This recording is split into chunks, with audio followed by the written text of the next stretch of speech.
Your brain is incredibly talented. Unfortunately, one of its strongest talents is creating negativity out of absolutely nothing. You wake up feeling fine, then one tiny thought shows up like, what if today goes wrong? And suddenly your mood drops like your phone on your face at 2 a.m. The wild part is that nothing actually happened yet. Your brain just opened a tab called Worst Case Scenario and refused to close it. If you've ever wondered why your mind seems to default to negative thoughts even when life is okay, congratulations, you're normal. Also slightly haunted by your own thoughts, but normal. Negativity doesn't usually scream. It whispers. It sounds reasonable. It says things like, you'll probably mess this up, or what's the point, or my personal favorite, everyone else has it figured out except you. These thoughts don't feel dramatic. They feel true. That's what makes them dangerous. Your brain delivers them with confidence, as if it ran the math. In reality, it ran vibes, bad vibes. And because the voice sounds like you assume it must be right. That's the first trap. Here's the thing no one tells you. Your brain is not designed to make you happy. It's designed to keep you alive. Thousands of years ago, negativity was useful. It helped humans avoid danger, predators, and very sharp things. Today, the danger is mostly emails, deadlines, and awkward conversations. But your brain didn't get the update. It still scans for threats, like you're about to be chased by a lion, except now the lion is a slightly uncomfortable feeling. So your brain reacts with stress, doubt, and negativity, even when the threat is imaginary. The problem isn't that negative thoughts exist. The problem is that we treat them like facts. A negative thought shows up, and we immediately build a house around it. We analyze it. We replay it. We invite it to stay. We let it explain our entire personality. One bad thought turns into a bad hour. One bad hour turns into a bad day. Not because reality changed, but because attention did. Your brain followed the loudest voice in the room, and negativity tends to bring a megaphone. One simple way to crush negativity is to stop arguing with it and start labeling it. When a thought pops up like, I'm terrible at this, instead of fighting it or believing it, just notice it. Say in your head, that's a negative thought. Not I am terrible. Not this is true. Just that's a thought. This creates distance, and distance weakens negativity. Thoughts lose power when you stop merging your identity with them. You're not your thoughts. You're the one watching them appear like annoying pop-up ads. Another powerful shift is realizing that your brain loves repetition, not truth. If you think the same negative thought often enough, your brain assumes it's important, not because it's correct, but because it's frequent. That's how habits form. So when you keep replaying negative stories about yourself, your brain upgrades them from suggestion to default setting. The fix isn't forcing positive affirmations that feel fake. The fix is interrupting the loop, changing the input, even something small, like physically moving your body, changing rooms, or focusing on a neutral task, can break the cycle and reset your mental state. Negativity also feeds on vagueness. When your brain says everything is going wrong, it feels overwhelming because it's unclear. Everything is a very big word, so shrink it. Ask what exactly is wrong right now in this moment. Usually the answer is something very specific and very manageable, like one email, one task, one awkward situation. When you make negativity specific, it becomes solvable. When you let it stay vague, it feels infinite. Your brain loves infinite problems because they justify endless worry. One of the funniest things about negativity is that it pretends to be productive. It feels like thinking. It feels like preparing. It feels like you're being responsible.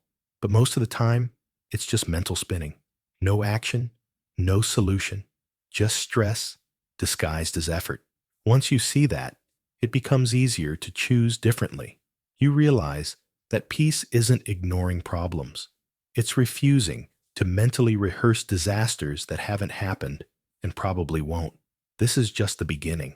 In the next part, we'll break down more simple, realistic ways to crush negativity without pretending to be positive all the time, without forcing motivation, and without turning into someone who says, good vibes only, while internally screaming. Negativity also loves speed. It rushes in fast and demands immediate attention, like an emergency alert that turns out to be about absolutely nothing. One way to slow it down is to slow yourself down on purpose. When your thoughts are racing, your nervous system is usually involved. Your body is tense, your breathing is shallow, and your brain thinks something urgent is happening. So instead of trying to think your way out, regulate your body first. Take a slow breath, longer exhale than inhale. Drop your shoulders, unclench your jaw. It sounds small, but it tells your brain there is no lion in the room. And once your body calms down, your thoughts lose some of their dramatic flair. Another simple way to crush negativity is to stop treating your inner voice like a life coach and start treating it like a weather report. Sometimes it's sunny, sometimes it's cloudy, sometimes it predicts disaster, and absolutely nothing happens. Just because a thought appears doesn't mean you need to follow it. You don't need to argue with the weather. You don't need to obey it. You just notice it and decide what to wear. The same goes for your thoughts. You can have a negative thought and still act calmly, kindly, and intelligently. Thoughts don't control behavior unless you let them. Negativity also thrives in idle time, not rest, but unstructured, scrolling, half-aware time where your brain has nothing to focus on and decides to focus on you instead.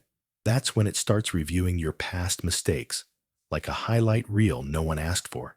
Giving your brain something mildly engaging can shut this down fast. Not something intense, just something grounding. Cleaning one surface, writing one sentence, walking while listening to something neutral. Your brain likes purpose. When it has none, it creates problems to solve. Give it a task, and it chills out. One of the most overlooked ways to reduce negativity is to lower the standard of your thoughts. Seriously, your brain thinks every thought needs to be insightful, accurate, and meaningful. It doesn't. Many thoughts are just noise, random mental spam.